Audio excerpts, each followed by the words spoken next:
Bonjour. Je suis donc Solange Ménival, vice-présidente du Conseil régional d'Aquitaine en charge de la santé et des formations sanitaires et sociales. Et je suis très heureuse aujourd'hui de vous accueillir aussi au nom du Conseil régional d'Aquitaine et de son président Alain Rousset, qui a dû se déplacer au Maroc auprès du président de la République et qui n'était pas là hier pour vous accueillir.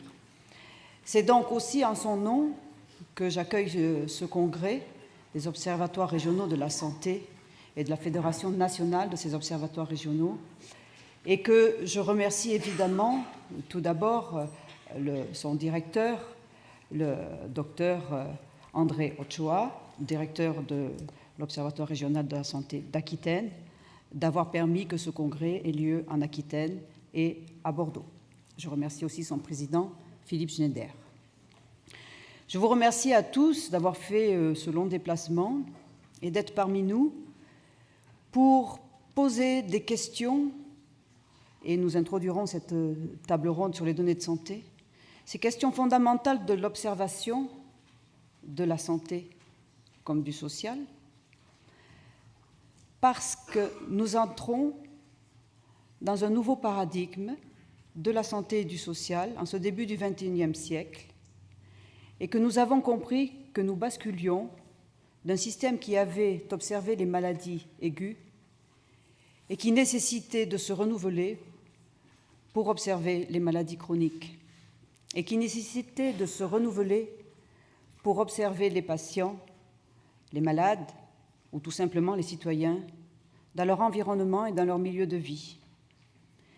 Et donc, c'est ce changement de paradigme aujourd'hui qui nous pose question sur l'observation, sur le décloisonnement de l'observation, sur l'organisation de l'observation et surtout sur le but et l'objectif de l'observation. Et je crois que nous avons besoin aujourd'hui de croiser des données qui ne sont peut-être pas toutes relevées, mais nous avons besoin de redonner du sens à l'observation de manière à ce qu'elle réponde à des objectifs de santé publique. Et ces objectifs, nous avons besoin peut-être de les redéfinir. Et je salue la présence du professeur Roger Salamon, président du Haut Conseil de santé publique, dans la salle, parce que c'est en redéfinissant ces objectifs que nous redéfinirons l'observation et que nous mettrons des nouveaux moyens. Et ces nouveaux moyens, eh bien, ils doivent être à la hauteur et s'appuyer sur les nouvelles technologies dont nous disposons aujourd'hui. Et c'est sans doute tout l'enjeu aussi des données, de l'information dont nous allons parler dans cette prochaine table ronde que j'ai l'honneur de présider, parce qu'effectivement, il n'y a pas de changement de paradigme sans changement d'observation et de recueil des données. Et donc les questions qui nous sont posées aujourd'hui, qui seront posées aujourd'hui sur l'utilisation des données, mythe ou réalité, eh bien, feront l'objet d'une présentation par 3 intervenants prestigieux. J'ai donc nommé Christian Babuzieux, qui est président de l'Institut des données de santé. Je vous remercie d'être présent.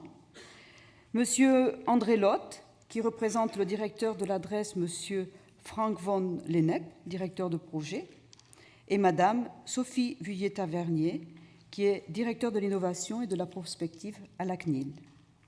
Donc je remercie les 3 intervenants. Je leur propose de nous faire une présentation chacun de 20 minutes, puis nous en ferons une petite synthèse et nous passerons aux questions de la salle. Nous devrons avoir terminé dans à peu près 1 heure. Donc, je les remercie beaucoup d'être synthétiques et de garder leur temps de parole dans ces 20 minutes et de nous expliquer, selon eux, eh bien, les enjeux de ce changement de paradigme, comment eux, ils l'abordent au travers de leurs fonctions et comment, au travers de cette table ronde, en conclusion de cette table ronde, nous pourrons imaginer ébaucher quelques leviers de transformation, quelques leviers d'accompagnement, du changement, du recueil et de la transmission des données de santé. Je vous remercie.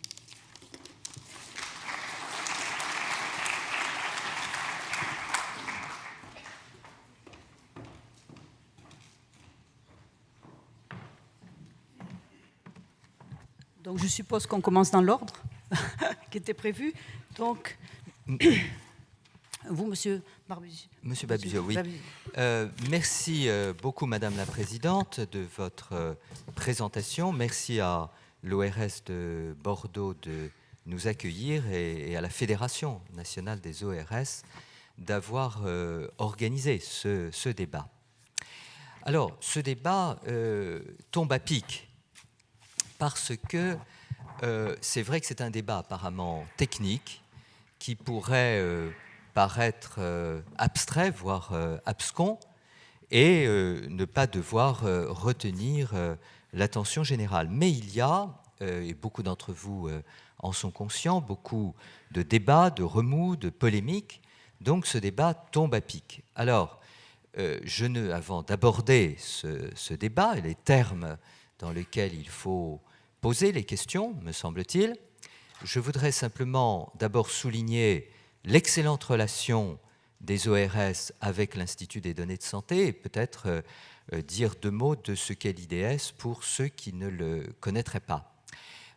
Alors l'IDS a été créé en 2007 en conséquence d'une loi pour veiller à l'ouverture, au partage, à la qualité des bases de données publiques, si je schématise. C'est un groupement d'intérêt public qui comprend 13 composantes et donc qui sont un peu toutes les composantes du domaine de la santé et de la protection contre le risque maladie. L'État, les régimes obligatoires, les 3 régimes obligatoires d'assurance maladie, les fédérations hospitalières, les 4 fédérations, puisque les centres de lutte contre le cancer ont aussi adhéré, les professionnels de santé avec l'UNPS, les complémentaires santé dans leurs différentes branches et avec l'UNOCAM, les associations de patients avec le CISS, et c'est bien sûr une composante importante aussi pour nous, la Caisse nationale de solidarité pour l'autonomie, donc ça signifie que notre domaine s'étend aussi au médico-social, qui est aussi l'un des domaines des ORS, à côté de la santé proprement dite. Et je crois que c'est bien qu'il n'y ait pas de cloisonnement, ni pour les ARS, ni pour nous-mêmes. Et puis nous avons des membres associés qui sont aussi bien l'Institut de lutte contre le cancer que la Haute Autorité de santé, l'École de la santé publique, et ainsi de suite. Et l'AFNOR, c'est un nombre croissant d'acteurs, ont souhaité être associés à l'Institut. Alors avec les ORS, nous avons une relation très proche, très confiante. La fédération des ORS participe à nos clubs d'utilisateurs de cette grande base de données de remboursement qu'est le SNIRAM de l'assurance maladie, au club aussi d'utilisateurs du PMSI, et puis à notre commission technique que nous appelons CADIS, la commission pour l'amélioration des données de l'information statistique, donc une association étroite. Alors, et je crois que c'est une bonne chose, et j'ai beaucoup souhaité personnellement que cette collaboration puisse avoir lieu, car je crois au travail, à l'intérêt de ce que font et peuvent faire les observatoires régionaux de la santé. Sur les débats qui sont en cours, voire les polémiques, que faut-il penser, comment faut-il les prendre? Je voudrais aborder ces questions générales sur l'accès aux données de santé et puis, in fine de mon intervention, faire le point plus concret et dans ce cadre-là, sur la question de l'accès des ORS aux données de santé. Pour ce qui concerne les débats généraux, je dirais qu'ils sont sous le signe du paradoxe, véritablement. sous le signe du paradoxe parce que la collectivité nationale a consenti des efforts considérables, la collectivité nationale, c'est-à-dire nous tous, sur nos cotisations, pour financer des bases de données publiques, que ce soit le PMSI, que ce soit financé via nos impôts, que ce soit le SNIRAM, financé par l'assurance maladie, donc par nos cotisations sociales et notre CSG.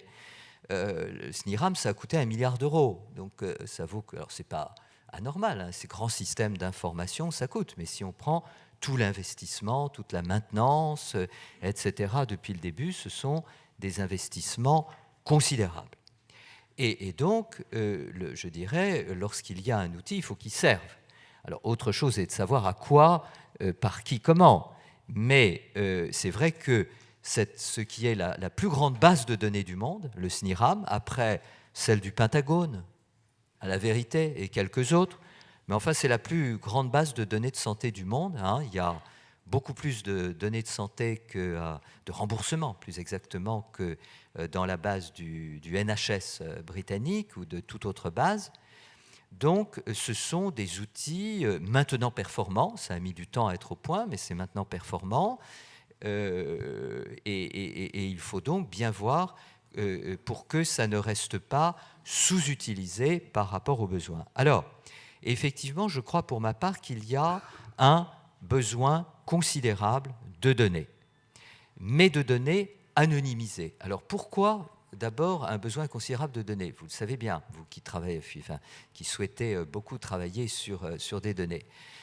C'est que, par définition, la santé, c'est extraordinairement complexe. Il y a des milliers de maladies, il y a des milliers de types de traitements, il y a 4000 médicaments, 8000 types de substances médicamenteuses, 1350 établissements publics de santé, sans compter les autres composantes du système, et les centaines de milliers de praticiens et de professionnels de santé.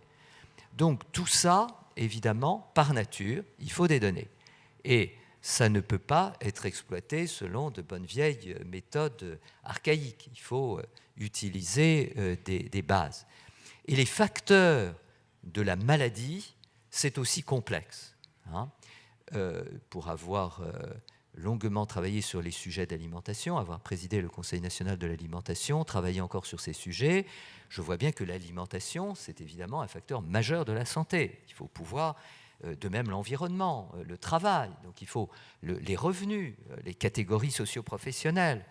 Donc pour analyser la santé, il faut pouvoir rapprocher des données et utiliser les méthodes, bien sûr, les plus performantes.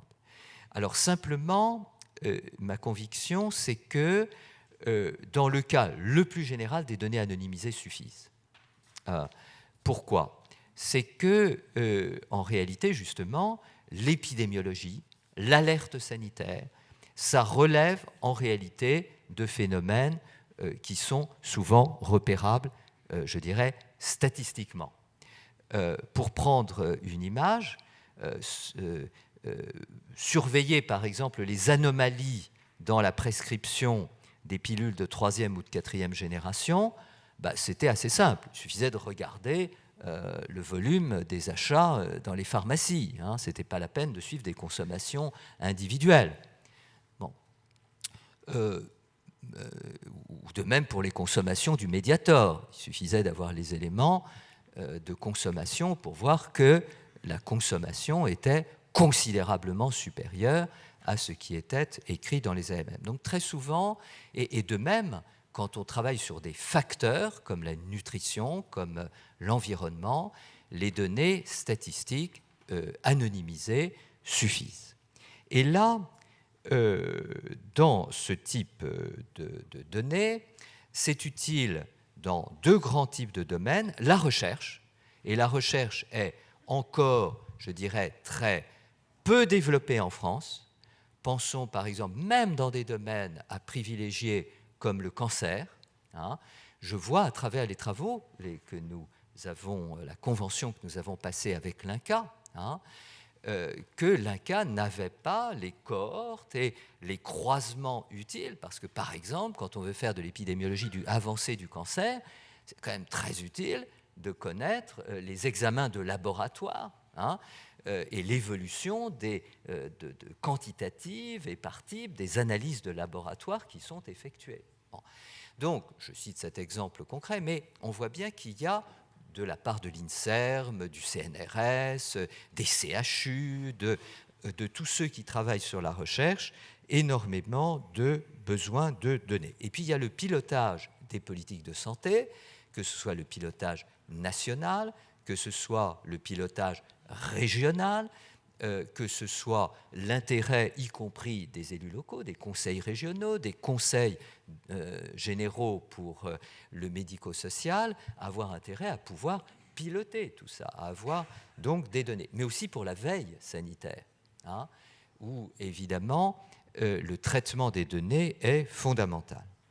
Alors, tout cela, tout ce domaine-là de l'épidémiologie, de la veille sanitaire, de la recherche, du pilotage, ça n'a rien à voir avec le fichage ou le flicage des données individuelles nominatives. Et je crois qu'il faut bien distinguer, car beaucoup de gens ne font pas la distinction, donc ça crée un énorme brouhaha, des confusions, et des confusions qui parfois tétanisent les décideurs ou les font obscurcissent leur réflexion. Et personnellement, je suis convaincu qu'il faut être très vigilant, totalement vigilant sur le droit au respect de la vie privée,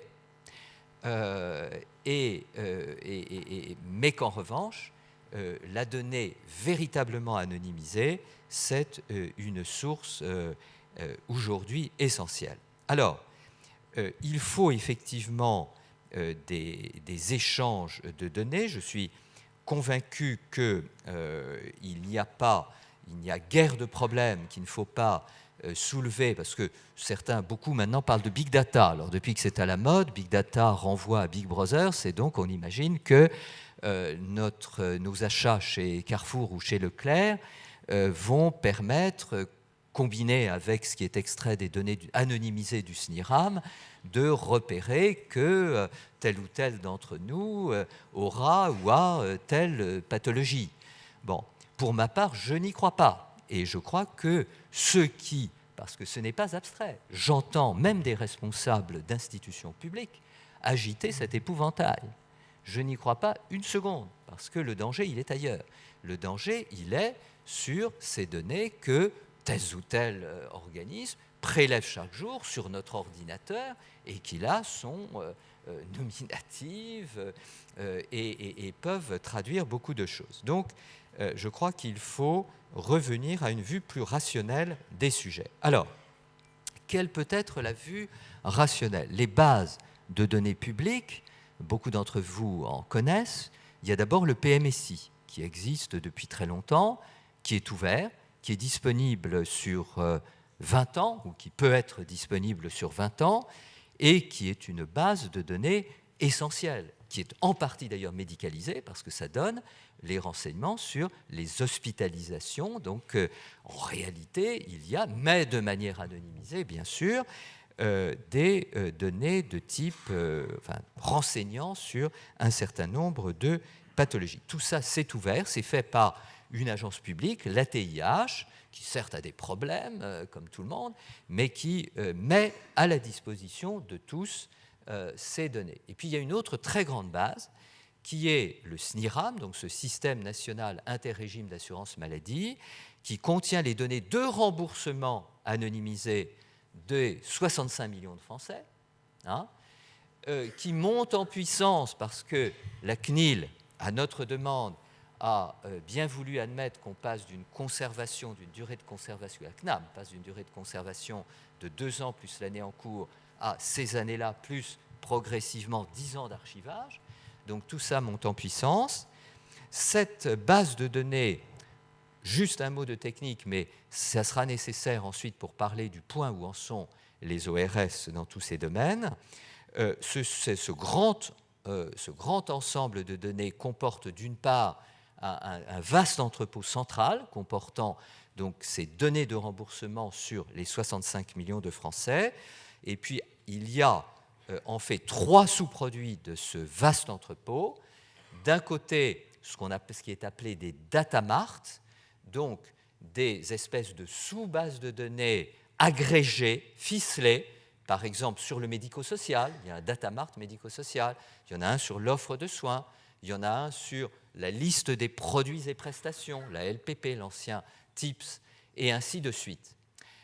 Et puis, il y a un échantillon général de bénéficiaires qui regroupe 600 000 bénéficiaires, et qui peut permettre des études statistiques. Et puis, il y a, troisième sous-produit du vaste entrepôt central, un entrepôt dénommé DCIR, données de consommation interrégime, qui comprend, mais qui est assez général, mais qui ne comprend que les données de ceux qui ont consommé depuis 2 ans. Donc, il n'y a pas autant de données que dans le vaste entrepôt central qui est plus vaste. Alors, à qui faut-il ouvrir tout ça ? Personnellement, je pense que ces données qui sont donc anonymisées, qui ont fait l'objet de règles strictes posées par la CNIL sur l'absence de croisement des données sensibles qui serait susceptible de permettre une désanonymisation, si on peut croiser la commune, l'âge, le sexe, etc., dans ce cas-là, évidemment, on pourrait désanonymiser. Mais la CNIL l'a interdit, sagement, et il y a longtemps. Et puis, il y a l'interdiction de descendre en dessous d'un groupe de 10. Et personnellement, je pense que cette interdiction doit être générale, et lorsque nous nous prononçons en faveur de l'ouverture, de l'utilisation, nous disons toujours, maintenant, respecter ce critère de 10. Et je pense que ce critère de 10 devrait s'appliquer à tout utilisateur, même public, sauf si, pour un besoin spécifique, l'autorisation était demandée en ce cas spécifiquement à la CNIL de descendre en dessous de 10, pour un besoin épidémiologique ou d'alerte quelconque. Personnellement, certes, je crois aux vertus du public, sinon je dirais j'aurais quitté mes fonctions de président de chambre à la Cour des comptes depuis longtemps. Mais en même temps, je ne crois pas une seconde que la vertu soit uniquement du côté de l'État ou de ses établissements et que les autres univers soient par définition suspects. Je crois que les mêmes règles doivent s'appliquer à chacun dans ce pays et je crois que chaque jour le confirme. Donc il y a des règles. Donc il faut avancer dans l'ouverture, dans la valorisation extraordinaire de cet outil de recherche dont chacun a besoin. Alors, il y a, pour les besoins de la recherche, mon avis, c'est que les data marts dont je parlais ne suffisent pas. Parce que si on veut connaître le médico-social, certes, on a le data mart médico-social, mais le médico-social, ça n'existe pas en soi. Il faut pouvoir le croiser avec les pratiques en ville, ou le croiser avec les matériels achetés, par exemple les fauteuils roulants dans les maisons de retraite. Si vous voulez, il faut bien faire un croisement. Donc, les data marts ne suffisent pas. L'échantillon général de bénéficiaires, c'est intéressant, mais ça ne suffit pas. Pourquoi ? C'est qu'il y a beaucoup de maladies rares et qu'avec 600 000 personnes, vous ne pouvez faire de l'épidémiologie que sur un nombre très restreint, en réalité, de grandes pathologies. Par exemple, les 1, 2 ou 3 cancers les plus répandus.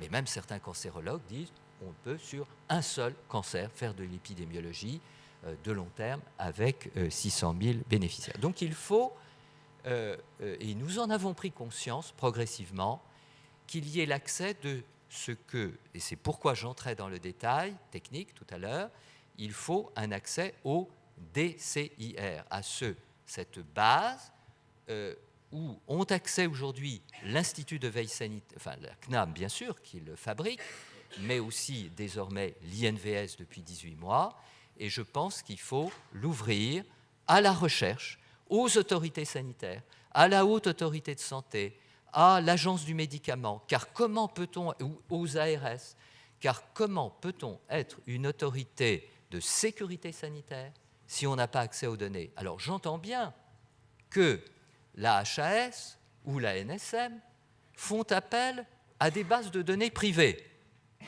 Je m'en réjouis pour les opérateurs privés qui ont ces bases, que ce soit IMS ou Celtifarm. Je dirais qu'en termes de deniers publics, permettez-moi de dire que je regrette un peu d'avoir fait ce constat il y a à la vérité peu de semaines. Et je trouverais plus rationnel que ces autorités puissent accéder aux données du SNIRAM, qui est une base de données publiques d'ailleurs plus exhaustive que les bases auxquelles recourt aujourd'hui la Commission de la transparence ou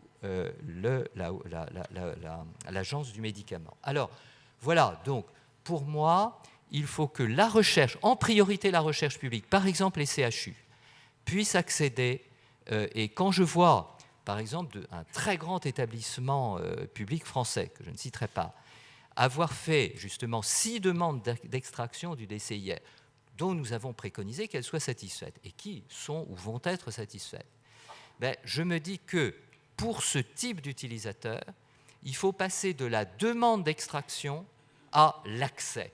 Parce que quand c'est l'Agence du médicament, quand c'est les hospices civils de Lyon ou la PHP qui font de la recherche, ou l'INCa, ne faut-il pas que de telles instances puissent accéder eux-mêmes, avec des équipes compétentes, et bien sûr sous le contrôle de la CNIL, à ce type de données. Je pense que c'est un ça. Autre chose est l'accès de demandeurs privés. Pour des demandeurs privés, la demande ponctuelle d'extraction est sans doute aujourd'hui plus adaptée que l'accès à la base elle-même, et de manière à permettre un meilleur contrôle, à passer aussi par un tiers de confiance, c'est-à-dire que l'utilisateur privé n'ait pas lui-même les données, mais qu'elles soient, je dirais, mises dans un coffre-fort le temps du traitement, et qu'ensuite, bien sûr, elles soient détruites. Alors voilà quelques réflexions générales, sans doute y reviendra-t-on dans le débat. Sur les ORS, 2 mots, mais que vous comprendrez à travers ce que je viens de dire. Les observatoires régionaux de santé, nous nous sommes prononcés pour qu'ils aient accès au datamart, et l'instance technique compétente qui s'appelle le COPIR du SNIRAM, qui réunit l'assurance maladie et l'État, s'est prononcé favorablement. Donc, il reste à sortir un arrêté qui devrait être transmis assez prochainement à la CNIL. Il y a un arrêté en cours qui devrait sortir prochainement sur l'Agence du médicament et sur la Haute Autorité de Santé. Je m'en réjouis, mais il devrait y avoir un élargissement pour les ARS et pour les ORS, je le dis parce qu'il y a aussi sans doute des représentants d'ARS dans la salle, et cet nouvel arrêté-là, lui, il sortirait plutôt, je dirais, avec un délai qu'on peut regretter, mais il sortirait à l'automne, me dit le ministère. Voilà, donc voilà pour les datamart. Pour l'échantillon général de bénéficiaires, vous avez présenté une demande. Le COPIR du SNIRAM a demandé des explications complémentaires. Il faut que vous les fournissiez, mais je ne pense pas que ça vous sera refusé, sans bien sûr trop m'avancer, mais je ne vois pas pourquoi ça vous serait refusé. Et puis, il y aura la question de l'accès au DCIR, donc, parce que je pense qu'il faut que vous puissiez, vous aussi, qui êtes avec l'État et les conseils régionaux et les conseils généraux dans la sphère publique et éclairant les ARS et les autorités régionales, il faut que vous ayez accès. En vous équipant pour ça, alors faut-il, je sais que l'IDS a formé des spécialistes des ORS pour qu'ils puissent demain, ou d'ici la fin de l'année, vraiment travailler sur le SNIRAM. Faut-il que vous mutualisiez, c'est-à-dire qu'il y ait un nombre de quelques, plutôt qu'il y ait une personne dans chacun des 26 ORS, ne faut-il pas que il y ait une cellule ou quelques-uns qui, en réseau, accèdent pour le compte des 26 ORS. Ça, c'est à vous de voir. Bien entendu, personnellement, permettez-moi de dire, je crois que ça serait plus rationnel parce que le SNIRAM, c'est une base compliquée et il est sans doute préférable de mettre en commun la capacité d'accueil. Donc voilà où en sont les choses, voilà quelques perspectives particulières, mais je crois qu'il y a de belles perspectives pour les ORS d'accéder et de pouvoir traiter demain davantage de données. Et personnellement, vous pouvez être assuré que j'y crois beaucoup et que je m'efforce de pousser en ce sens.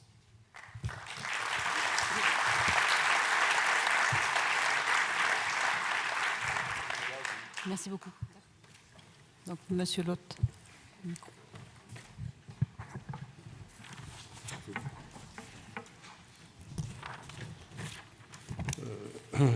Bonjour à tous. Merci à la Fédération des ORS. Donc, mon nom est André Lotte. Je suis à la DRES, à la direction de la recherche des études d'évaluation des statistiques du ministère des Affaires sociales et de la Santé. Et je remplace un peu au pied levé, puisque Franck Lennep, donc le directeur de la DRES, avait bien prévu d'être avec vous ce matin, et que c'est donc uniquement dans les derniers jours qu'il m'a demandé de le remplacer, compte tenu de ses autres obligations. Alors j'avais préparé 2-3 transparents que je vais essayer de retrouver sur le bureau.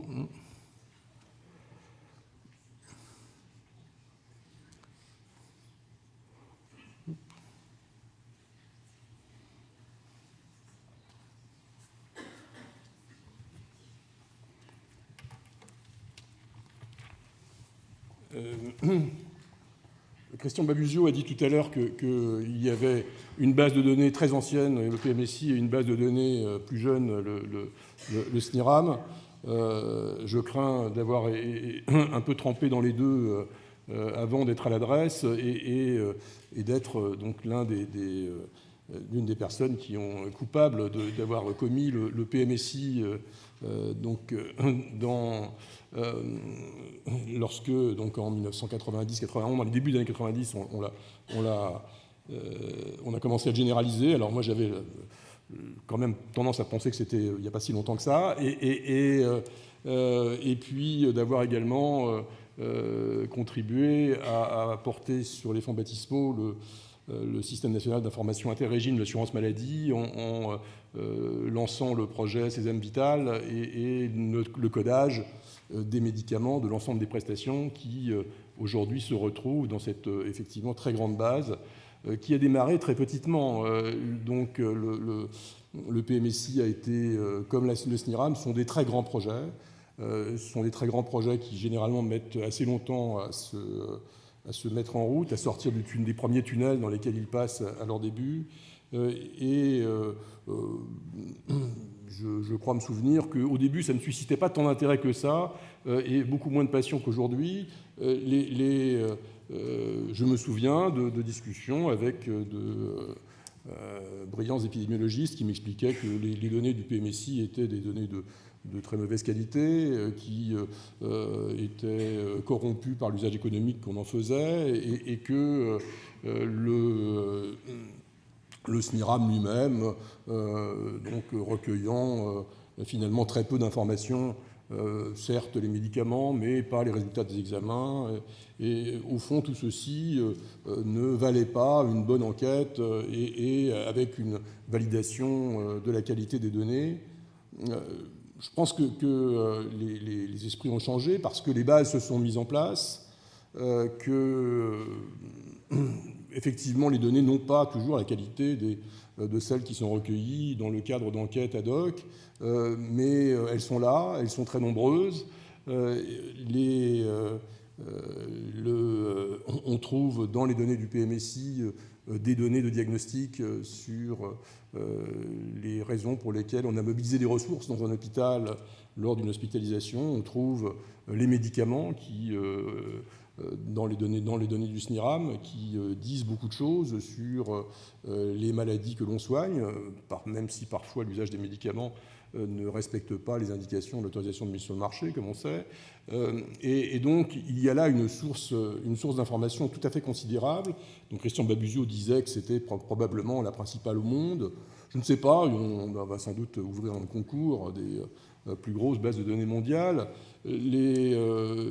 Alors, en ce qui concerne la population concernée, certainement, donc la France a pour le coup l'avantage d'être un État centralisé et donc de recueillir l'ensemble des informations sur les remboursements, y compris des médicaments. Donc là, effectivement, je pense que ça ne se trouve dans aucune base du monde.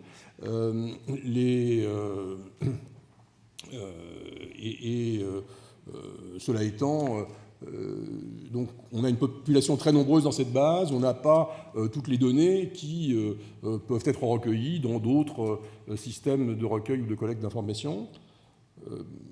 Certains disent d'ailleurs tant mieux. Il s'agit, rappelons-le, de bases qui sont des sous-produits au départ de l'activité administrative. C'est-à-dire que le PMSI a été conçu pour allouer les ressources aux hôpitaux, quoi qu'on en ait dit parfois à l'époque.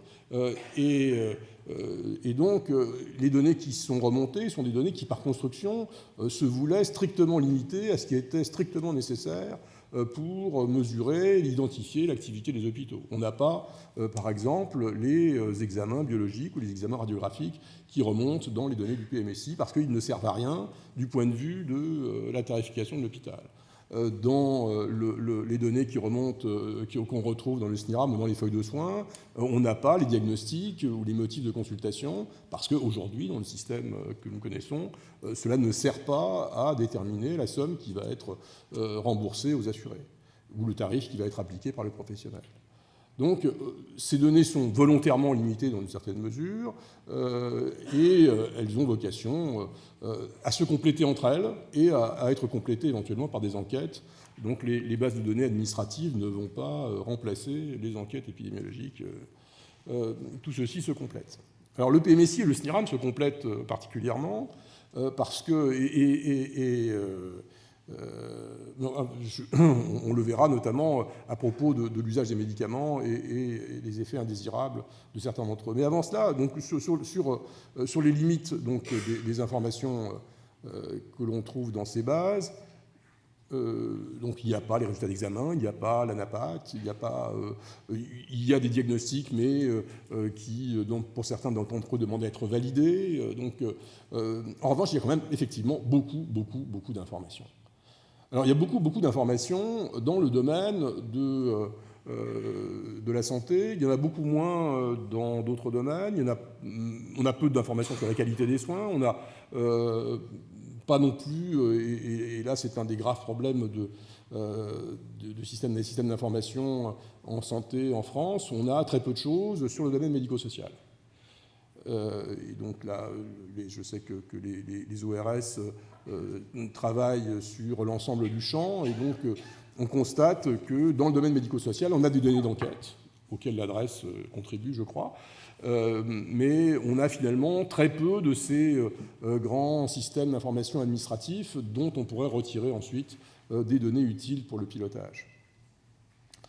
Alors il y a un petit peu des choses en ce qui concerne les personnes handicapées et pour ce qui concerne les établissements médico-sociaux, les personnes âgées, on a des données d'enquête, mais on n'a pas de cadre commun qui permettrait de produire une information du même type que celle qui a été produite dans le cadre du PMSI et du SNIRAM.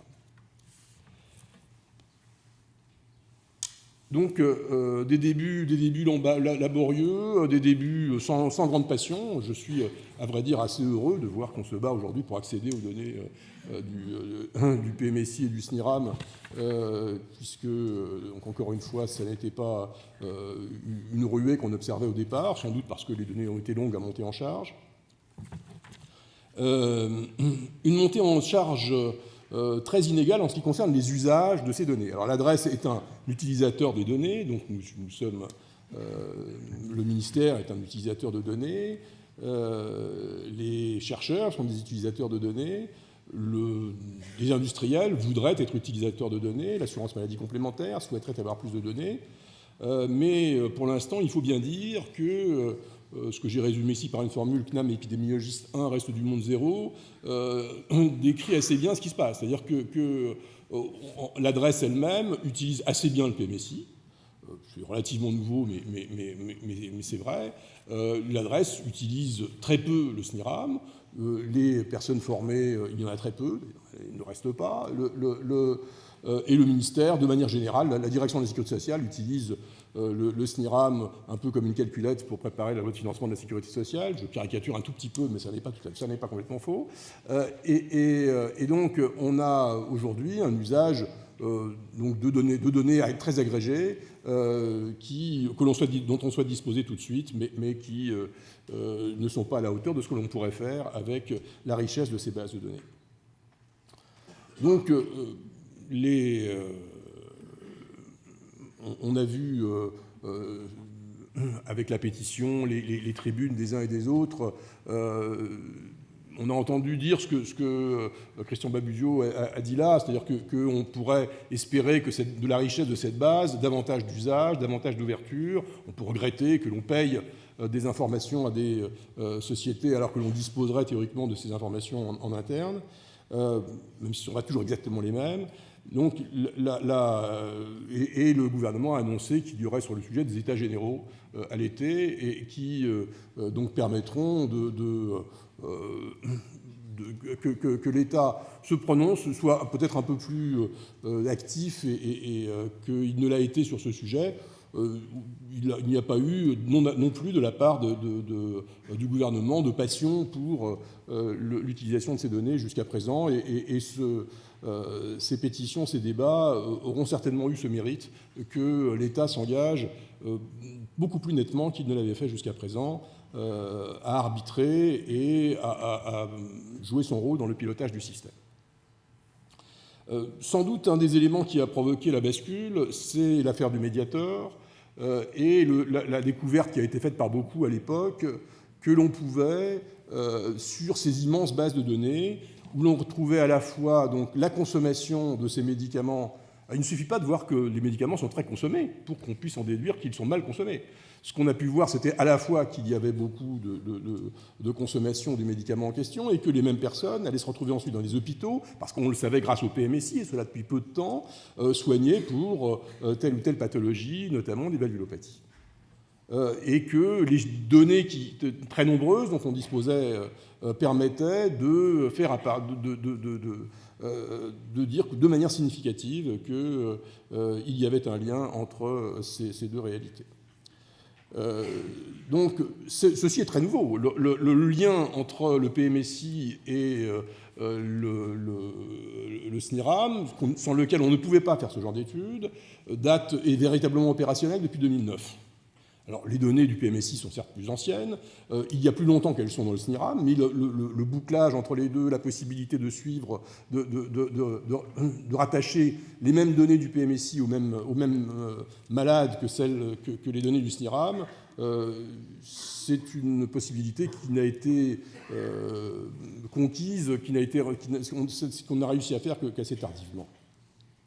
Donc, depuis 2009, on est capable de voir que des personnes qui consomment tel médicament de manière régulière vont se retrouver éventuellement atteintes d'une infection qu'on ne retrouve pas dans la population générale qui ne consomme pas ces médicaments, et ceci de manière très, très significative.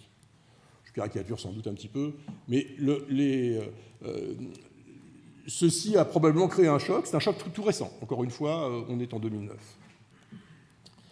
Ceci a certainement inciter les pouvoirs publics de manière générale à en tirer la conclusion qu'on aurait besoin de manière permanente d'une capacité d'analyse, d'expertise et de réaction rapide pour faire face à ce type, non seulement faire face après coup à ce type de problèmes sanitaires graves, mais de préférence l'anticiper et le prévenir. Donc la richesse de des bases de données du type SNIRAM, qui aujourd'hui inclut le PMSI, a été testée à cette occasion, et il y a certainement un avant et un après Mediator de ce point de vue pour ce qui concerne l'utilisation des données publiques. Alors il n'y a pas que la pharmacoépidémiologie, la vigilance sanitaire qui sont amenés à bénéficier de ces données. Le pilotage du système de santé, l'élaboration des politiques publiques, l'évaluation des politiques publiques ont vocation à s'appuyer sur ces données, d'autant plus que ces données sont précises et qu'on peut y suivre ce qui est aujourd'hui le thème commun, donc de beaucoup de réflexions sur la politique en matière de santé, à savoir les parcours de soins, l'organisation des parcours de soins, la rémunération des professionnels concernés par la coordination de ces parcours au bénéfice de tel ou tel malade, notamment pour ce qui concerne les pathologies chroniques. Donc les données, dont l'utilité s'est révélée pour dans le cas du suivi des effets indésirables graves de tel ou tel médicament, de telle ou telle catégorie de traitement, sont également sollicités pour le pilotage et les politiques publiques. Cela étant, la difficulté pour réaliser ce type d'études ne tient pas seulement au droit d'accès, dont on va parler, puisque ça a été le sujet qui a été celui des polémiques, mais qui a donné lieu à beaucoup de polémiques, mais il tient aussi beaucoup à la véritable complexité des données et au caractère inachevé, inabouti des outils qui sont mis à disposition pour ce faire. Aujourd'hui, on a l'échantillon généraliste des bénéficiaires, les datamart X, Y, Z et les DCIR. Fort heureusement, ça ne va pas rester comme ça éternellement. Les outils dont on dispose aujourd'hui sont des outils qui ont été conçus en anticipant de ce que certains pensaient être les besoins futurs des utilisateurs. Généralement, quand on fait ça, on se plante. Alors, je ne sais pas ce que Christian Babuzio peut dire de l'expérience des tableaux de bord de l'IDS, qui ont été faits un peu dans cet esprit également. Je ne suis pas sûr, ils sont très bien ces tableaux de bord, mais je suis persuadé que, comme beaucoup des datamart de la CNAM, ils sont en réalité assez peu utilisés, assez peu consultés, je vous dirais, mais on s'est aperçu qu'au fond, les gens qui ont le plus utilisé ces données récemment, ce sont des chercheurs qui ont travaillé notamment en pharmacoépidémiologie, en épidémiologie de manière générale, et qui se sont heurtés, effectivement, on va le voir, de grandes difficultés pour accéder à ces données, mais qui ont appris et se sont donné les moyens de les analyser, de les comprendre, ce qui n'était pas à la portée de tout le monde. Aujourd'hui, nous avons un paradoxe, c'est que nous avons des gens qui ont tout à fait le droit d'accéder aux données et qui n'en font rien. Qui n'en font rien parce que c'est quand même assez compliqué, c'est un tout petit peu abscon et indigeste, et que peut-être il faudrait s'organiser et prendre les mesures qui conviennent pour que tout ceci soit mis à disposition de manière plus ergonomique, plus sympathique, avec des meilleurs outils, dans des bonnes conditions de sécurité, et que peut-être dans ce cas, on s'interrogerait moins sur les DCIR, le datamart machin, le datamart truc, mais sur la qualité des outils qu'il faut qu'on puisse mettre à disposition très vite, et dans des bonnes conditions pour des utilisateurs experts et formés à cela, qui sont malheureusement encore très peu nombreux. Alors, disons quelques mots maintenant du sujet de droit d'accès, et puis préparer l'intervention de Sophie Vieta-Vernier, qui est la spécialiste intergalactique de la question. Donc, le sujet des droits d'accès, nous avons été mobilisés sur ce sujet au ministère, disons-le, d'abord par les chercheurs, les deux rapports successifs du Haut Conseil de la santé publique. Et je salue aussi le président Salamon. Je crois que Marcel Goldberg était présent, mais je ne l'ai pas vu aujourd'hui, donc qui a joué un rôle important dans cette réflexion, et donc qui nous ont saisis, et qui ont saisi la CNIL, qui ont saisi toutes les autorités, du fait que nous avions une vraie difficulté aujourd'hui pour apparier les données d'enquête et des bases de données administratives qui sont moins anonymes, malheureusement peut-être, ou heureusement, je ne sais pas, qu'elles n'en ont l'air parfois, et que donc il faut obtenir de la CNIL, éventuellement d'un décret en Conseil d'État, la possibilité de faire le long chemin qui permet d'apparier des données d'enquête avec des données administratives, alors même que les personnes concernées sont parfaitement d'accord pour qu'on aille chercher des données qui les concernent elles, dans des bases administratives qui ont été rendues anonymes par un chiffrement du NIR et qui donc se trouvent aujourd'hui dans une situation où en réalité elles sont devenues hors d'atteinte. Alors, un mot sur cette question des bases de données anonymes qui ne le sont pas. Il y a là je crois qu'il y a un problème qui est lié maintenant à la façon dont sont rédigés les textes, et je voudrais dire que nous sommes ici peut-être deux anciens combattants de la période du PMSI avec Sophie Vuillette-Tavernier, qui était à l'époque responsable des questions de santé à la CNIL, et lorsque nous avons défini ce qu'était un résumé de sortie anonyme pour le PMSI, nous avons décidé qu'il fallait flouter certaines données, parler de l'âge, non pas citer la date de naissance, mais donner le mois. On a fait toute une série de réformes, de modifications dans ce qui était à l'époque le format du résumé de sortie standardisé, pour permettre que ces données soient anonymisées. Et je pense que nous avons parfaitement réussi à rendre anonyme un résumé de sortie standardisé. En revanche, nous n'avions pas, je crois que nous avions à l'époque méconnu le fait que ces systèmes allaient un jour fonctionner, devenir exhaustifs, et que si chacun de ces enregistrements pris individuellement est effectivement anonyme, ça n'est pas le cas de l'ensemble de la base. Parce qu'on y reconnaît assez facilement, si on dispose de toutes des précisions qui sont dans ces bases, et après tout ces bases sont faites pour être précises, eh bien on reconnaît assez facilement, non pas telles personnes qu'on ne connaît pas, mais on reconnaît des personnes que l'on connaît. Si on sait que telle personne est décédée à l'hôpital, je m'arrêtais là peut-être, si ces données sont anonymes individuellement, elles ne le sont pas collectivement, et il est possible, lorsqu'on y accède, d'y reconnaître des personnes que l'on connaît ou des célébrités, des responsables politiques, des vedettes de la scène, etc. Et donc, c'est la raison pour laquelle il ne saurait être question que ces données soient en accès libre, que les données précises soient en accès libre. Alors, des données qui sont appauvries, agrégées, échantillonnées, oui, dans des conditions dont il faut convenir, et il faut donc, quelque part, que l'on mette la barre, qu'on décide où on met la barre entre les données qui sont effectivement anonymes et celles qui sont en réalité indirectement nominatives parce qu'elles permettent de reconnaître des personnes. Il faut permettre que lorsque ces données peuvent servir à une étude d'un intérêt collectif évident ou d'un intérêt collectif apprécié par des experts, et bien que ces données puissent être mobilisées par des avec puissent être mobilisées par des équipes d'études statistiques, et qu'elles puissent servir avec l'accord de la CNIL dans des conditions où elles seront protégées, mais ceci sans qu'on ait besoin de faire à chaque fois un décret en Conseil d'État. Alors, il se trouve, et je termine là-dessus, que l'adresse a participé à des travaux sur la stratégie de la e-santé, comme on dit au ministère, que l'adresse a dit, oui, il y a des données pour soigner les malades, des données pour l'information du public, mais il y a aussi, pardonnez-nous, des données pour le pilotage et pour la recherche, et il faudrait qu'on se mobilise pour déterminer comment on peut mieux les utiliser, parce qu'aujourd'hui, on a du mal à les utiliser, pour des raisons juridiques, mais aussi pour des raisons intellectuelles et techniques qu'on a citées, et aussi pour des raisons institutionnelles. C'est un petit peu... le paysage est un petit peu éclaté. Et donc, voilà, nous avons produit sur ce sujet un rapport. Je suis un peu tenu au devoir de réserve sur ce rapport, donc je n'en dirai pas toutes les conclusions.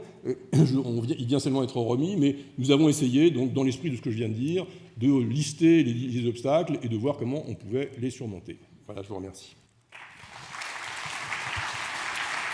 Très bien. Merci beaucoup, M. Lotte. Donc, je passe la parole maintenant à Sophie Vuillette-Tavernier.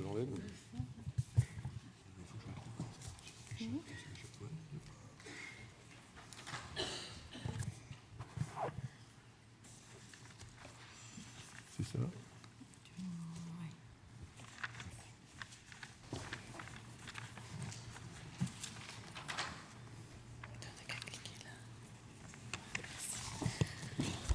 Bonjour à tous. J'interviens ici donc au nom de la CNIL, la Commission Informatique et Liberté, et donc sur ce sujet du partage, de l'utilisation des données. C'est vrai que ce sujet peut paraître en première analyse un peu antinomique par rapport, je dirais, à la mission de la CNIL, à la mission de protection des données à caractère personnel. Et ce que je voudrais faire dans ces quelques minutes d'intervention, c'est un peu dresser un bilan justement de ces questions d'utilisation des données de santé du point de vue de la CNIL. Et vous verrez que ce bilan est pour le moins assez contrasté, et il est d'autant plus contrasté qu'on est aujourd'hui avec de nouveaux enjeux, de nouveaux horizons, et également un nouveau cadre juridique qui se profile au niveau de la protection des données personnelles, et tout ceci risque de changer assez fondamentalement la donne. Alors, un bref rappel sur la protection des données personnelles. En Europe, je vous rappelle qu'il y a 4 piliers. C'est la reconnaissance donc, de droits au profit des personnes dont les données vont être traitées, dont les données à caractère personnel vont être traitées, utilisées, communiquées. C'est aussi des règles, donc une régulation pour encadrer les traitements de données personnelles, un régime de sanctions, donc en cas de non-respect des principes, avec notamment des process de contrôle et de sanctions à la fois pénales, administratives et financières, et puis donc la création d'une autorité de contrôle indépendante. Donc aujourd'hui en Europe, donc tous les États de l'Union européenne disposent donc d'autorités, de CNIL analogues à la nôtre, mais avec, je dirais, des pouvoirs assez différents aujourd'hui.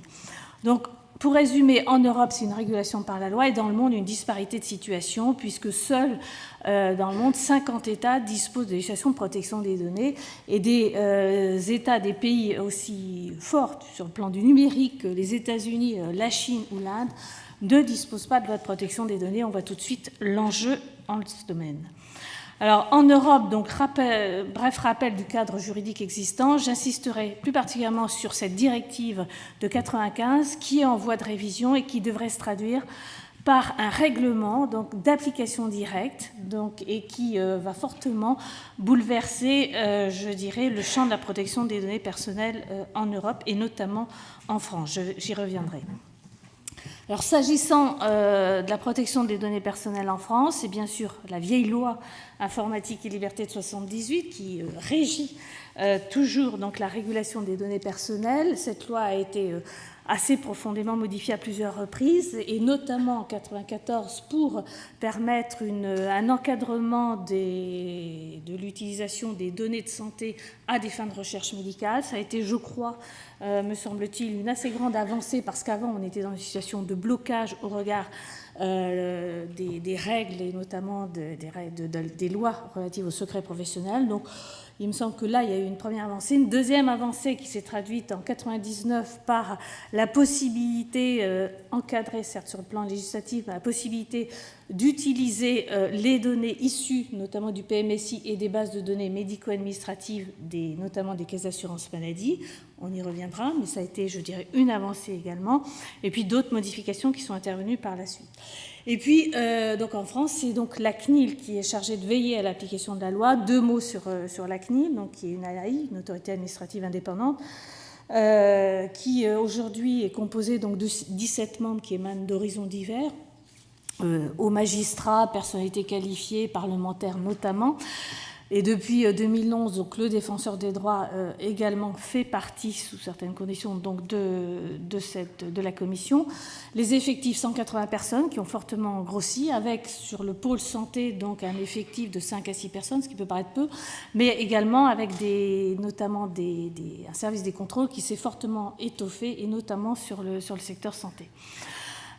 Également un service de l'expertise fortement étoffé, et notamment nous avons développé une expertise technologique qui aujourd'hui est reconnue.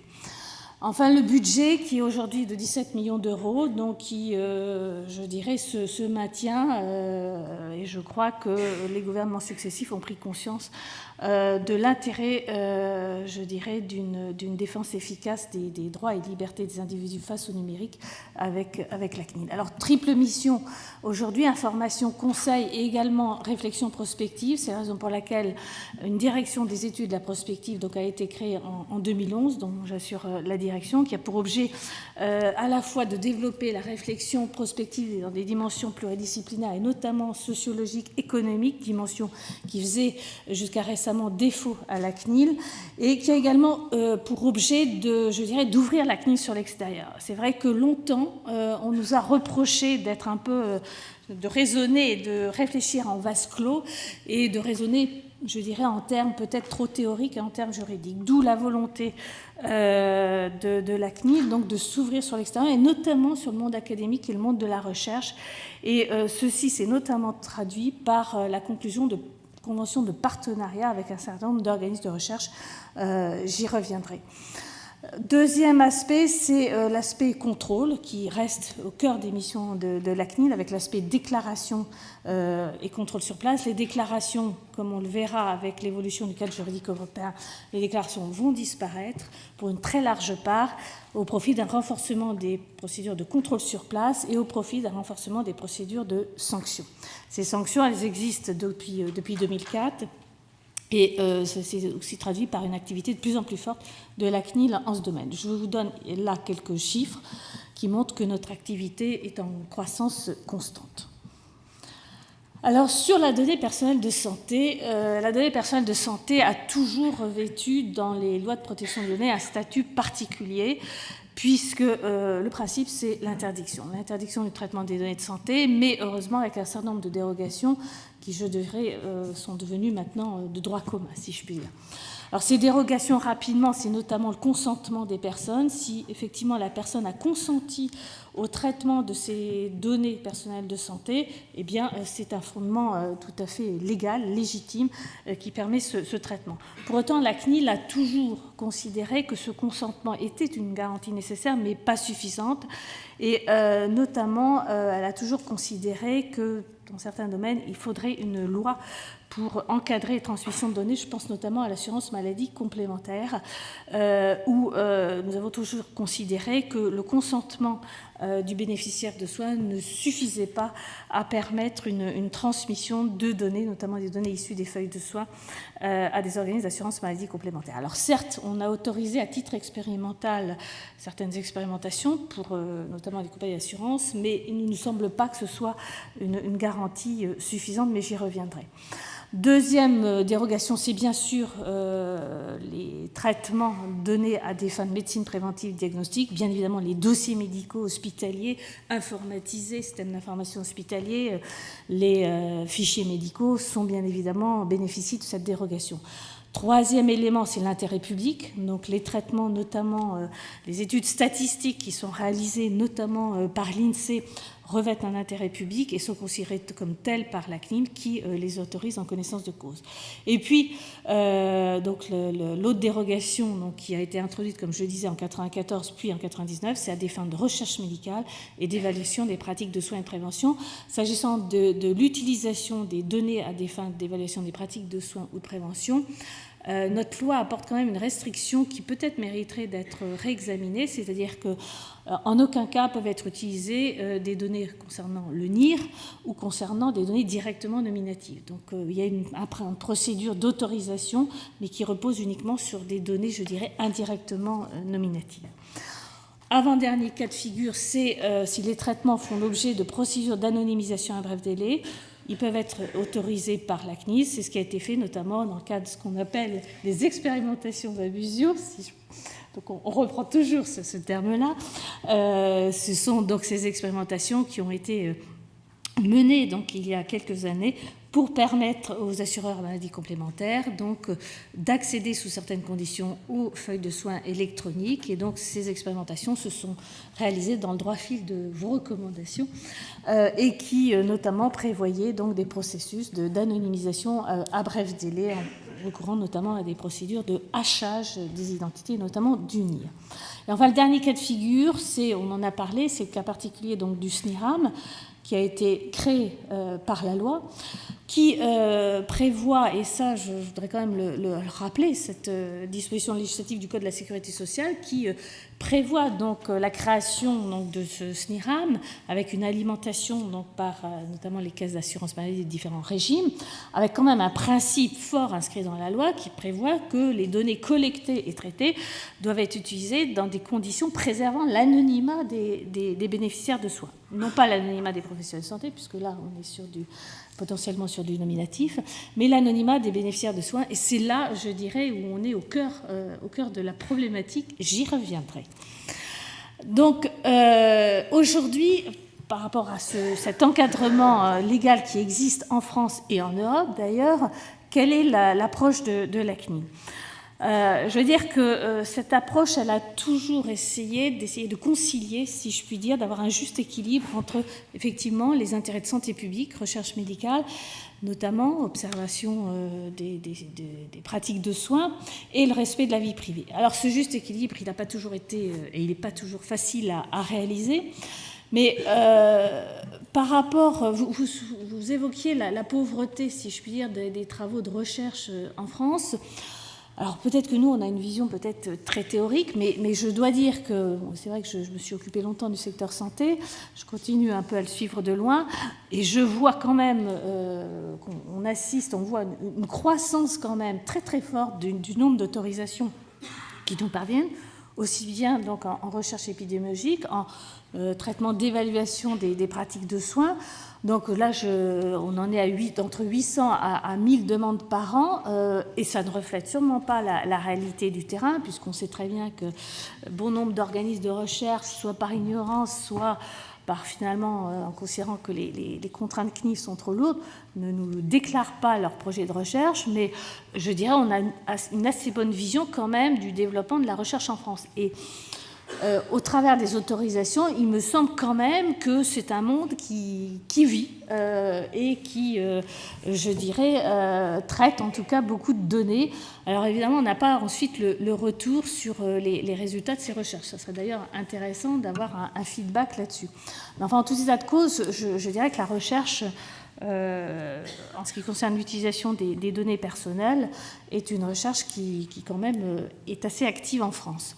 Pour ce qui concerne la CNIL, on a justement pris en compte cet impératif de santé publique, puisqu'on a quand même pas mal développé des procédures de simplification, ce qu'on appelle notamment les autorisations uniques dans certains domaines. Et puis, André Lott évoquait indirectement cette question du NIR dans le domaine de la recherche, et la question de l'appariement, effectivement, des bases de données médico-administratives avec les données recherche.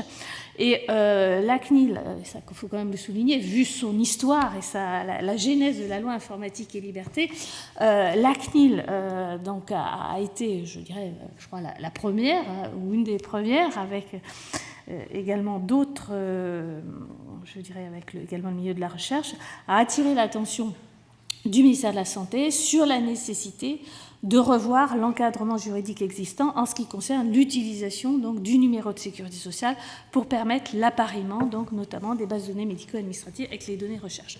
Donc nous avons appelé de nos voeux donc une modification réglementaire des textes avec l'idée d'un décret cadre donc qui permettrait une utilisation beaucoup plus large et souple du numéro de sécurité sociale. Donc nous attendons très vivement la saisine du ministère sur ce projet de décret, en espérant qu'elle permettra là une ouverture encadrée donc de ces appariements. Au-delà de ça, pour assurer ce juste équilibre entre intérêt de santé publique et respect de la vie privée, parce que je crois qu'il est important de parler aussi de ce sujet, respect des droits des personnes.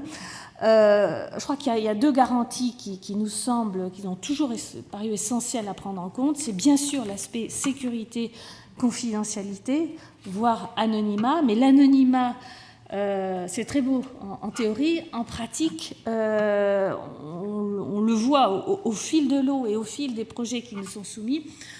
Demander le respect de l'anonymat, ce n'est pas toujours techniquement possible. Et aujourd'hui, malheureusement, si on dresse un constat, on a vu se développer certains outils techniques d'anonymisation, je pense notamment à la solution FOIN, fonction d'occultation des informations nominatives, qui a été développée d'ailleurs à l'époque par la CNAM et qui a notamment été utilisée aussi bien dans le cadre notamment du PMSI, du SNIRAM, dans le cadre du double hachage dont vous parliez, pour permettre l'anonymisation des données directement identifiantes. Mais mis à part FOIN, mis à part également les techniques qui ont été utilisées aussi de double hachage pour les remontées d'informations des déclarations obligatoires de certaines maladies, notamment historiquement du sida et puis de la séropositivité, eh bien aujourd'hui, malheureusement, c'est un marché, entre guillemets, qui se développe assez peu. Et je trouve que là, réellement, il y a un manque en France. On n'a pas fait pour le moment d'études benchmark sur la façon dont ça se passait en Europe et à l'étranger, mais sur l'aspect développement de solutions techniques d'anonymisation, je crois qu'on est assez largement en retard. Et alors, quand on parle d'anonymat, je crois que là, il faut aussi faire très attention. C'est vrai que quand on s'intéresse à la définition de la notion de données à caractère personnel, qui est effectivement une définition extrêmement large, données à caractère personnel, c'est toute donnée qui permet d'identifier directement ou indirectement une personne, quel que soit, si je puis dire, le moyen utilisé. Donc, indiquer qu'il faut, je dirais, traiter les données de façon anonyme, c'est bien beau à dire sur le papier, mais en pratique, c'est pas toujours évident, j'y reviendrai. Donc l'aspect sécurité est tout à fait important, ça passe par aussi le recours à des procédures de chiffrement, procédures de sauvegarde, de journalisation des accès. Et là aussi, si on dresse un peu le bilan, notamment nous, au travers des contrôles qui ont pu être réalisés, par exemple en 2011, on a réalisé une vingtaine de contrôles approfondis, aussi bien auprès d'hébergeurs de données de santé, auprès d'hôpitaux, on constate que la situation, elle est globalement pas très satisfaisante quand même, à la fois pour des raisons, je veux dire, de coût, la sécurité ça a un coût, peut-être aussi d'ignorance, etc., mais des solutions de sécurité aussi basiques que l'instauration de mots de passe individuels ou de chiffrement des données, eh bien, ne sont pas toujours mises en place. Ce qui s'est traduit d'ailleurs par des procédures précontentieuses, et notamment des procédures de mise en demeure qui ont été mises en route par la CNIL. Donc sur l'aspect sécurité, je crois que là, il faut un peu battre notre coulpe et s'intéresser. Et je crois que c'est, d'ailleurs, ça fait partie des orientations stratégiques du gouvernement en matière de développement du numérique en France, de développer justement une véritable politique de sécurité. Et c'est aussi, d'ailleurs, peut-être un facteur de compétitivité pour nos industries du numérique en France. Deuxième point, deuxième garantie aussi essentielle, c'est la transparence et le respect des droits des personnes. Ça passe par une information donc individuelle ou selon le cas collectif des personnes, qui n'est pas toujours réalisée, droit d'opposition, le consentement et l'exercice aussi du droit d'accès. Et là aussi, ce qu'on a pu constater, c'est que, mais ça, je dirais, c'est aussi peut-être un constat général, c'est que par exemple le droit d'accès est assez peu exercé. Alors c'est peut-être aussi, là, il faut peut-être aussi réfléchir aussi, pour ce qui concerne la CNIL, à une meilleure sensibilisation des individus sur ces droits. Donc, au global, le bilan, je dirais, est un peu contrasté sur, je dirais, cette utilisation des données de santé en France, notamment sur le plan des garanties qui ont été mises en œuvre. Alors aujourd'hui, c'est là, je crois, où il faut un peu élargir le champ de la réflexion. Il y a de nouveaux enjeux et je crois qu'on ne peut plus raisonner uniquement franco-français sur cette question du partage et de l'accès aux données de santé. Ce qu'on constate aujourd'hui, ça d'un point de vue à la fois prospectif et puis quand on étudie un petit peu le terrain, c'est qu'il y a de nouveaux besoins qui se sont faits jour, de nouveaux usages, de nouveaux comportements. Et je crois que ça, il ne faut pas du tout l'oublier, c'est le développement du web social et notamment des réseaux sociaux qui se sont très fortement développés. J'en parle là parce que, notamment dans le domaine de la santé, on voit de plus en plus fleurir des réseaux sociaux de patients, d'usagers, qui souhaitent mettre en commun leurs pratiques, leur expérience, échanger, discuter. Ça s'est beaucoup développé aux États-Unis, notamment il y a un réseau qui s'appelle Patient Like Me qui compte plusieurs centaines de milliers donc, de comptes. En France, ça commence aussi à se développer. Donc, ce premier aspect web social, et puis Facebook aussi, bien évidemment, je dirais, facilite en quelque sorte la publication des informations sur soi. Et ce qu'on a pu constater, notamment au travers de l'étude Vie privée 2020 qu'on a réalisée l'an dernier, qui s'est traduit par cet ouvrage qui est disponible sur notre site, Vie privée à l'horizon 2020, ce chantier a consisté à interroger un certain nombre d'experts de tous horizons, aussi bien des sociologues, des philosophes, des économistes, aussi des juristes, on ne les a pas quand même oubliés, puis des think tanks et des industriels sur la façon dont ils percevaient les transformations clés du numérique à l'horizon 2020, l'évolution des données personnelles, la régulation de la vie privée. Madame Tavernier, est-ce que vous pouvez aller plus vite parce que maintenant il faudrait... Et le constat qui a été fait, c'est que, notamment s'agissant du web social, c'est qu'aujourd'hui, il y avait une volonté des individus de plus s'exposer s'imposer, donc de dévoiler plus leurs données, donc dans des stratégies parfois assez sophistiquées.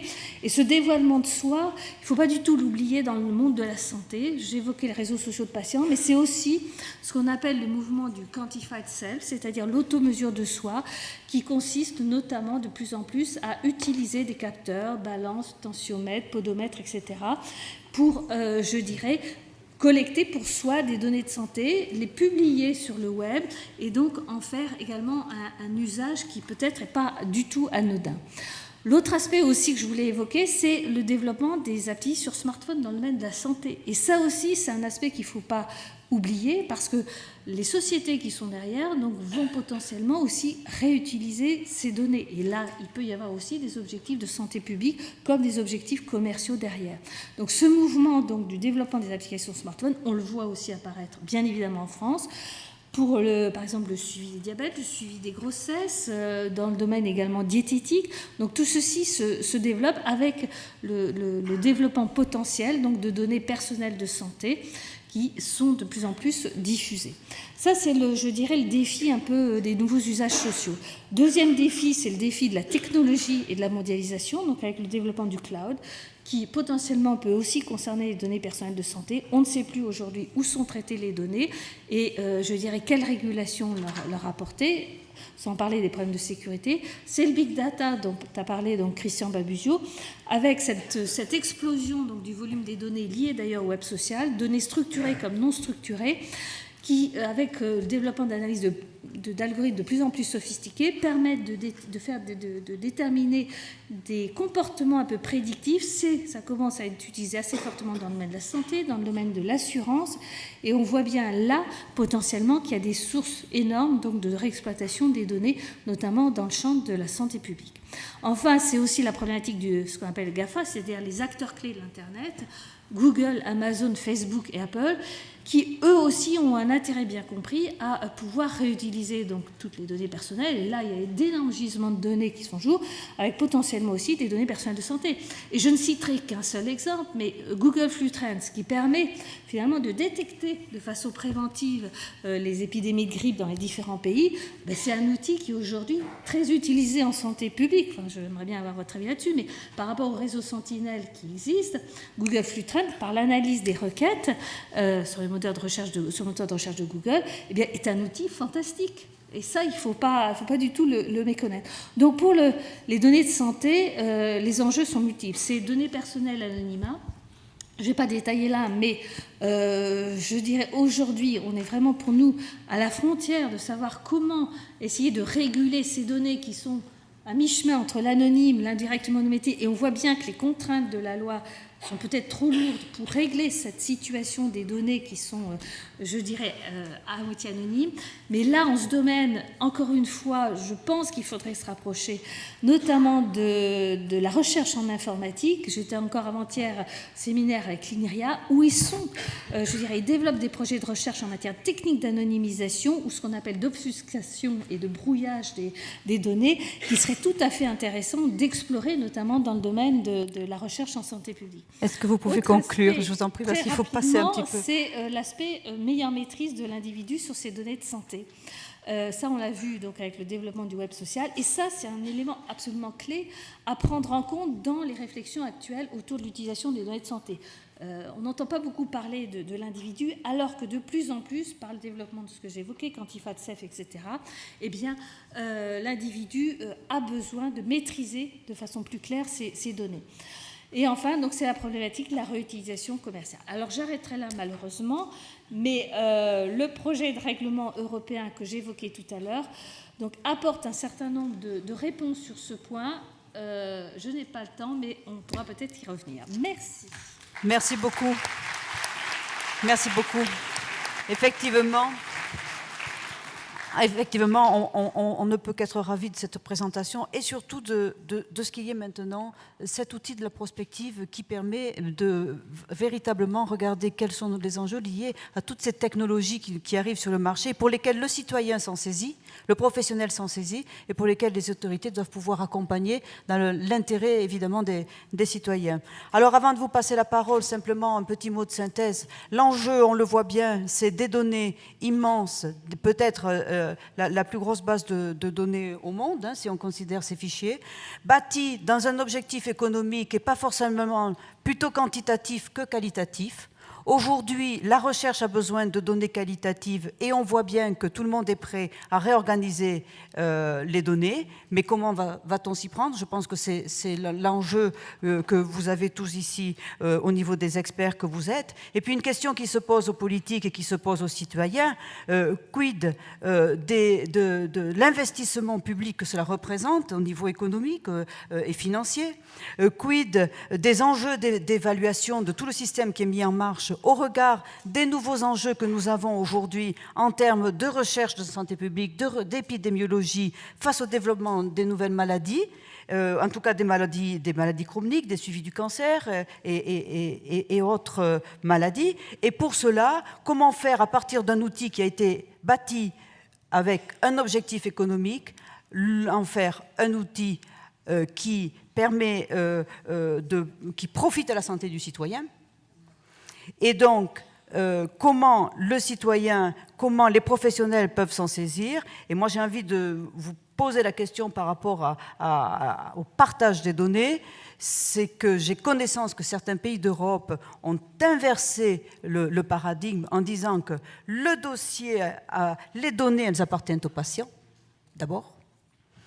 Et que c'est aux professionnels de s'organiser, non pas, on dira que d'emblée, le patient fait confiance aux professionnels. D'emblée, le patient partage. Et il n'a jamais signé un consentement éclairé à son médecin traitant pour partager avec lui. Donc, est-ce que, finalement, d'autres pays sont partis de l'a priori, les données appartiennent aux patients, le dossier appartient aux patients. Comment s'organiser, nous, institutions, de manière à ce que dans nos échanges professionnels, eh bien, nous respections ce secret, mais qu'a priori, il en dispose. Parce qu'on voit bien qu'avec les nouvelles technologies, et c'est tout le défi que vous avez démontré au travers de ces nouveaux outils, eh bien, les données sont partagées malgré. Et donc aujourd'hui, dans l'intérêt du patient, ce n'est peut-être pas l'anonymat à mettre en avant, même si on doit toujours le rechercher, mais bien réellement, quelles sont les données que nous devons partager qui lui sont utiles dans l'intérêt de sa santé. Voilà, je crois que le débat est lancé et je donne la parole à la salle. Allez, il doit y avoir quelques questions. Je sais qu'il est l'heure de la pause. Voilà, André, 5 minutes pour les questions. Je ne vois pas de main se lever. Ah non, il y en a forcément. Allez, monsieur, là.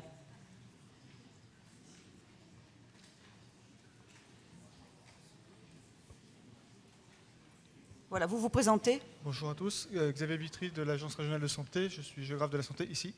On n'entend pas bien. Xavier Vitry de l'Agence régionale de santé de Rhône-Alpes, géographe de la santé.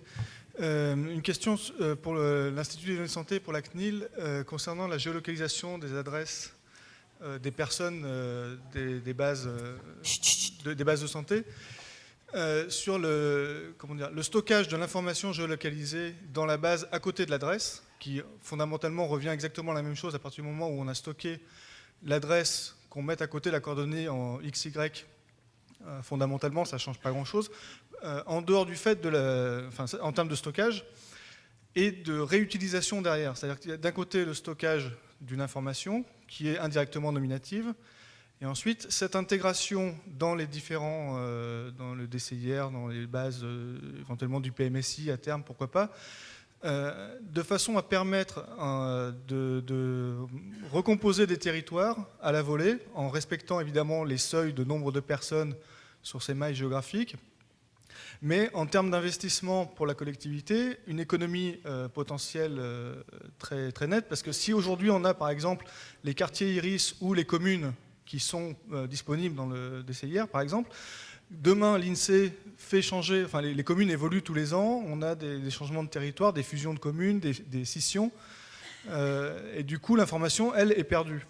Si on a cette information en coordonnées XY, on peut reconstruire ce territoire, voire même sur des dimensions historiques, qui permettent ensuite de se dire, si j'avais eu ce territoire, ou on est dans la recomposition des territoires prioritaires, par exemple de la politique de la ville, si j'avais eu ce territoire sur les 5 dernières années, comment aurait pu être l'information là-dessus et comment je peux envisager de l'avoir évolué avec des évaluations, des choses comme ça. Et donc l'importance de cette information, le point de vue de la CNIL et de l'IDS sur cette disposition qui est évidemment très sensible, voilà, c'est un peu le... Très bien, très technique, peut-être. Allez, André Lotte. Juste un petit mot. Juste un petit mot pour dire qu'en réalité, cette information, aujourd'hui, ne remonte pas. C'est-à-dire l'adresse ne remonte pas. Donc les informations XY ne sont pas possibles. On ne peut pas les fabriquer au niveau des DCIR. L'une des suggestions que nous avons, sur laquelle nous avons travaillé, c'était la possibilité qu'on fasse automatiquement, qu'on traduise des adresses au moins en iris, et que ceci se retrouve dans la base SNIRAM, que le chaînage avec le PMSI fait qu'on n'a pas besoin de le faire par ailleurs de l'autre côté, et qu'éventuellement on envisage par la suite des formules du type de celles que vous évoquez, avec des adresses XY qu'on pourrait flouter, agrandir et traiter comme on l'entend, pour les raisons de maintien d'anonymat. Oui, donc pour compléter les propos d'André, c'est vrai que sur l'utilisation des quartiers iris, la CNIL a de longue date donc travaillé avec l'INSEE pour définir justement ces quartiers iris, et notamment dans le cadre de l'exploitation et la diffusion des données issues du recensement. Quant à l'intégration, notamment de ce type d'information, donc aussi bien au niveau du PMSI que au niveau du SNIRAM, c'est pas du tout inenvisageable à partir du moment, et on retombe dans l'éternelle question, à partir du moment où on arrive à définir un seuil critique, si je puis dire, d'anonymicité, si je puis dire, et c'est là où, je dirais, le challenge technique est là. Et j'ai l'impression de radoter, mais je redis vraiment la nécessité en France, dans le domaine de la recherche médicale, de développer des ponts avec la recherche en informatique. Je veux dire, il y a des choses formidables qui se font du côté de l'INRIA, et je trouve qu'il serait vraiment dommage là, de ne pas se rapprocher d'eux. Donc c'est un peu un appel que je fais d'ailleurs à André Lotte, parce que dans le cadre de son rapport, mais je pense qu'il l'a bien pris en compte. Non ? Une autre question ? Oui. Bonjour, Pierre Abalia, IGAS. Une question sur le régime de déclaration.